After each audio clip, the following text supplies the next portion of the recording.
दोस्तों, 5 बूढ़े मर्दों के साथ एक 20 साल की मासूम लड़की की शादी क्यों कर दी गई? वो 5 दरिंदे उस लड़की के साथ ऐसा क्या काम करते रहे जिसे देखकर हर किसी की रूह तक कांप उठेगी। आज की ये कहानी सुनकर आपकी आंखों में आंसू ज़रूर निकलेंगे। ये एक मासूम लड़की की दर्द भरी कहानी है जिसे सुनकर आपका दिल भी रोने लगेगा। इस कहानी को आखिर तक ज़रूर देखिए और इस वीडियो को लाइक और शेयर ज़रूर करिएगा। दोस्तों, जिस लड़की के साथ इतना जुल्म हुआ उसकी उम्र सिर्फ 20 साल थी। वो लड़की रोते हुए सुल्तान के दरबार में आई। बादशाह का दरबार लगा हुआ था और वो तमाम फरियादियों की फरियाद सुन रहा था। उस दौरान वो लड़की रोते हुए दरबार में दाखिल हुई और इतना रोने लगी कि वो बेहोश हो गई।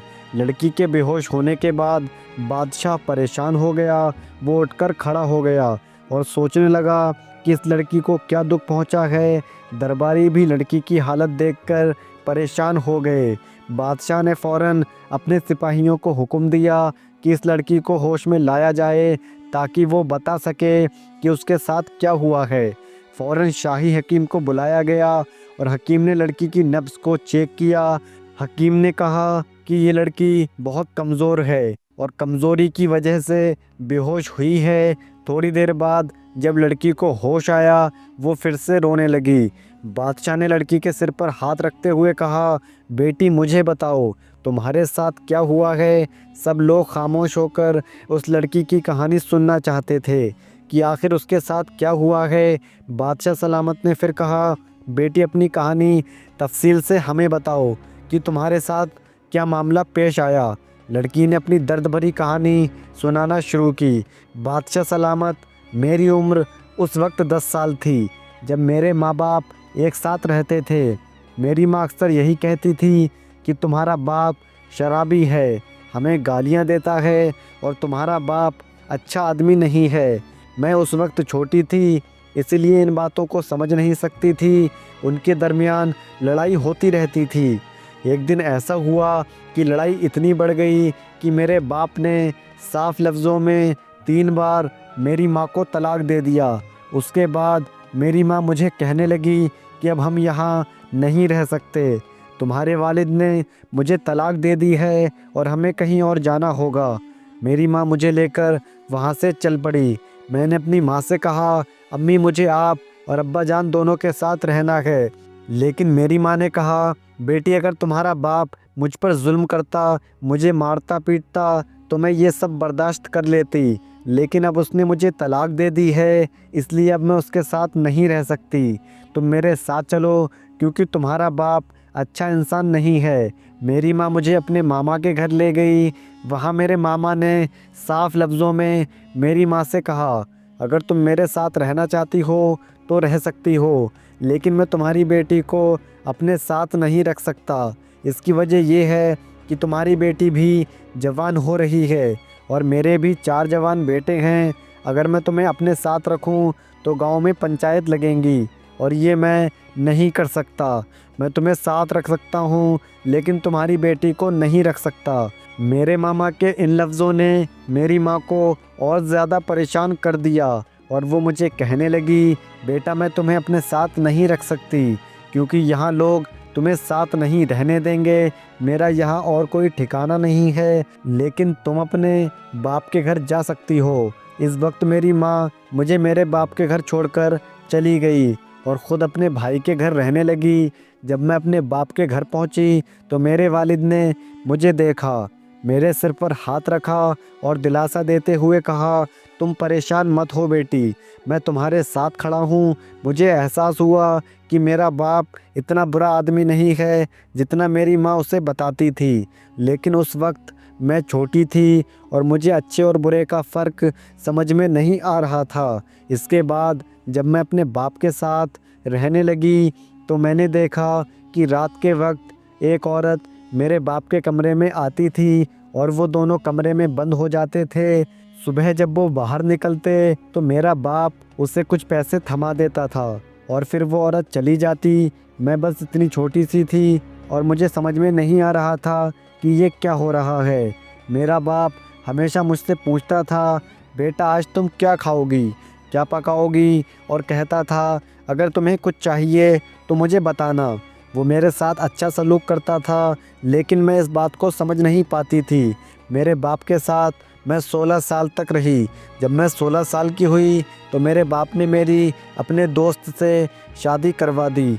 वो आदमी मुझसे बहुत बड़ा था, लेकिन मैंने इस रिश्ते को दिल से कबूल किया, क्योंकि मैं समझती थी कि शौहर का अदब करना बीवी की ज़िम्मेदारी होती है। मेरे शौहर मुझे अपने घर ले गया। हम दोनों की शादी को 3 साल हो गए थे।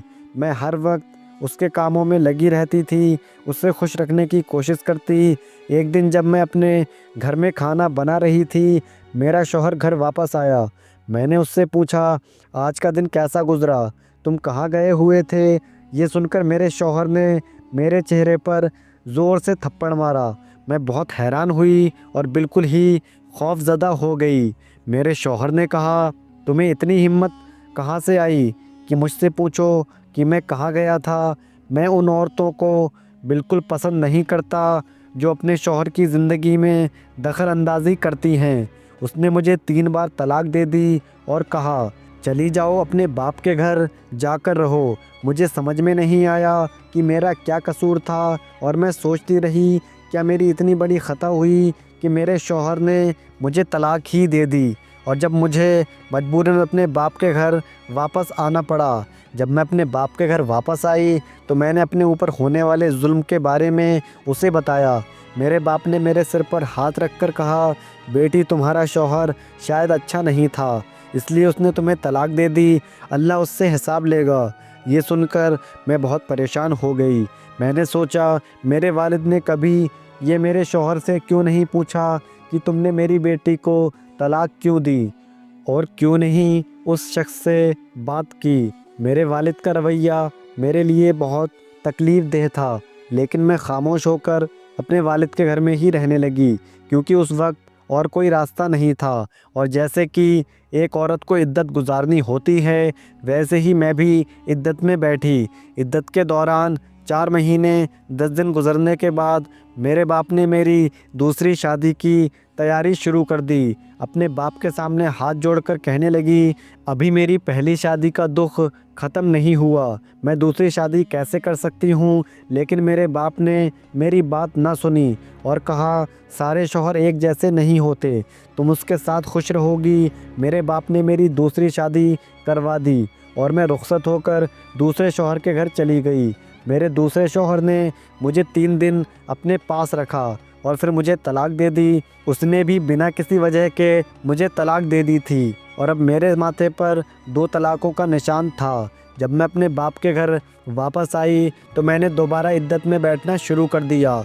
जब मेरी दूसरी तलाक के 4 महीने मुकम्मल हो गए तो मेरे बाप ने कहा, बेटी तुम्हारी तीसरी शादी कर रहा हूँ, तुम्हें अपना घर बसा लेना चाहिए। मैं अपनी तकदीर पर अफसोस कर रही थी और अपने बाप के सामने हाथ जोड़कर कहने लगी, बाबा मुझे माफ़ कर दो, मेरी जान इन लोगों से बचा लो और मुझे शादी ना कराओ। मैं ये जुल्म नहीं सह सकती। बार बार क्यों मेरी शादी करवा देते हो? अगर मैं तुम पर बोझ हूँ तो मुझे किसी भी जगह छोड़ दो, मगर मेरी ज़िंदगी मज़ीद तबाह ना करो। मेरे वालिद ने गुस्से में आकर कहा, तुम्हें परेशान नहीं होना चाहिए, वरना तुम्हारे साथ अच्छा नहीं होगा। उनके नफ़रत भरे अल्फाज सुनकर मैं खामोश हो गई। मैं और क्या कर सकती थी? मेरे बाप ने मुझे तीसरी शादी के लिए मजबूर कर दिया। मैंने शादी की और उस शख्स के घर चली गई, लेकिन वो शख्स मेरे दोनों पहले शौहर से भी बदतर था। वो मुझसे उम्र में बहुत बड़ा था और छोटी छोटी बात पर मुझे मारा करता था। वो मुझे इतना मारता कि मेरी नाक और मुंह से खून बहने लगता। मेरी रातें रोते रोते गुजर जाती और दिन भर मैं सोचती रहती कि शायद मेरी तकदीर में यही सब लिखा था।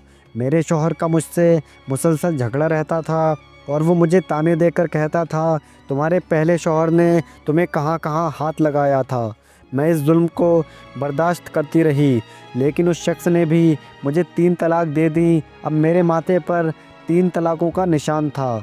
वो लड़की भरे दरबार में बादशाह के सामने अपनी कहानी सुनाते हुए बेहद रो रही थी। वहाँ बैठे सब लोग उसकी दर्द भरी कहानी सुनकर रोने लगे। बादशाह सलामत ने कहा, तुम्हारी 3 तलाक हो चुकी हैं, फिर भी तुम अपने बाप के घर वापस आ गई। मैंने जवाब दिया, जी हाँ, और मेरा बाप मुझे चौथी शादी करने के लिए मजबूर कर रहा था। मेरे बाप ने हमेशा मेरी इज्जत का सौदा किया था। जब मेरी चौथी शादी के लिए एक बूढ़े शख्स का इंतखाब किया गया और उस बूढ़े शख्स ने मेरे वालिद के हाथ में पैसे दिए, वो तो अच्छी खासी रकम थी, तो मुझे समझ में आया कि मेरा वालिद निकाह के नाम पर मुझे बेचकर पैसे कमाता है। पहले तो मैं कुछ नहीं समझती थी कि मेरे साथ क्या हो रहा है, लेकिन जब चौथे शख्स के साथ शादी के लिए मुझे बेचा, मैंने जुल्म की इंतहा देख ली। उस शख्स ने इतना जुल्म किया कि मैं ना मर सकती थी ना ज़िंदा रह सकती थी, मगर वो आदमी हर रोज़ मेरी ज़िंदगी को अज़ाब बनाता जा रहा था। एक दिन जब मेरी बर्दाश्त ख़त्म हो गई, मैंने उसके सामने बोलने का फ़ैसला किया तो उसने मुझे तलाक दे दी और मेरा हाथ पकड़कर मुझे मेरे बाप के घर छोड़ आया। अब मैं दोबारा अपने वालिद के घर वापस आ चुकी हूँ, जहाँ मेरा वालिद निकाह के नाम पर मेरी इज़्ज़त का सौदा करता था। इस वक्त मैंने फ़ैसला किया कि अब मुझे ये सब बताना है और इस दर्द भरी कहानी को आपको सुनाना है, ताकि हकीकत सबके सामने आए। मैं अपने पैरों पर चलकर आपके पास पहुंची हूं। ए सुल्तान, मेरी मदद कीजिए। वो लड़की रोते हुए कहती है, मेरे वालिद अब रोज़ किसी न किसी मर्द को घर बुला लेते हैं। मेरी ज़िंदगी तबाह हो चुकी है, सुल्तान मुझे बचा ले। जब सुल्तान ने इस लड़की की दर्द भरी कहानी सुनी तो उसने गहरे दुख से कहा, बेटी तुम फिक्र ना करो, हम तुम्हारी मदद करेंगे। सुल्तान ने उसे कहा कि तुम अपने घर वापस जाओ और मंत्री को उसके साथ भेज दिया ताकि वो उसकी मदद करें। मंत्री उस लड़की के साथ उसके घर आया और वहाँ छिपकर खड़ा हो गया। बादशाह ने बाहर पहरेदार भी खड़े कर दिए ताकि किसी को कुछ पता ना चले। रात जब वो लड़की अपने कमरे में सो रही थी, एक शख्स आया और उसके साथ ज़बरदस्ती करने की कोशिश की। मंत्री तुरंत बाहर निकला और उस शख्स को खंजर से मार डाला। चीख की आवाज़ सुनकर लड़की का बाप और बाहर खड़े सिपाही अंदर आए और लड़की के बाप को गिरफ्तार कर लिया। बादशाह के दरबार में लड़की के वालिद से सख्ती से सवाल किए गए। उसने अपने गुनाह को कबूल किया और बताया कि उसने अपनी बेटी को जालिम शौहरों के हवाले किया। उन्होंने उस पर जुल्म किया, जिन्होंने उसके साथ दरिंदगी की और बिना वजह तलाक दे दी। लड़की के वालिद और उन शौहरों को सख्त सज़ा दी गई। वालिद को शहर के बीच फांसी पर लटकाया गया और औरतों को हुक्म दिया गया कि वो उन पर पत्थर फेंकें। लड़की के शौहरों को कैद खाने में डाल दिया जाता और उन्हें कुछ भी खाने को नहीं दिया गया ताकि वे भूख और प्यास से तड़प तड़प कर मर जाएं। बादशाह ने लड़की को तसल्ली दी और कहा, अगर तुम चाहो तो हमारे महल में रह सकती हो। किसी भी चीज़ की ज़रूरत हो तो हमें बताना, हम तुम्हारी मदद करेंगे। लेकिन लड़की ये सब सुनकर बेहोश हो गई। फिर एक शाही हकीम आया और बताया कि इस लड़की पर बहुत जुल्म किया गया है और उसके जिस्म के ज़ख़म इतने गहरे हैं कि शायद उसका इलाज मुमकिन ना हो। हकीम की तमाम कोशिशों के बावजूद वो लड़की ज़िंदा ना हो सकी और उसकी रूह परवास कर गई। उसकी मौत से दरबार में सब लोग गमगीन हो गए। तो दोस्तों, आज की इस वीडियो में इतना ही। आपकी इस वीडियो के बारे में क्या राय है, कमेंट बॉक्स में हमें ज़रूर बताएं। और आप अगर उस बेटी की जगह होते तो क्या करते, ये भी हमें ज़रूर बताएं। और इस वीडियो को लाइक ज़रूर करें। और अगर आप हमारे चैनल पर नए आए हैं तो चैनल को सब्सक्राइब करके बेल आइकन ज़रूर दबा दें। तो चलिए दोस्तों, मिलते हैं आपसे अगले वीडियो में। तब तक के लिए अल्लाह हाफिज़।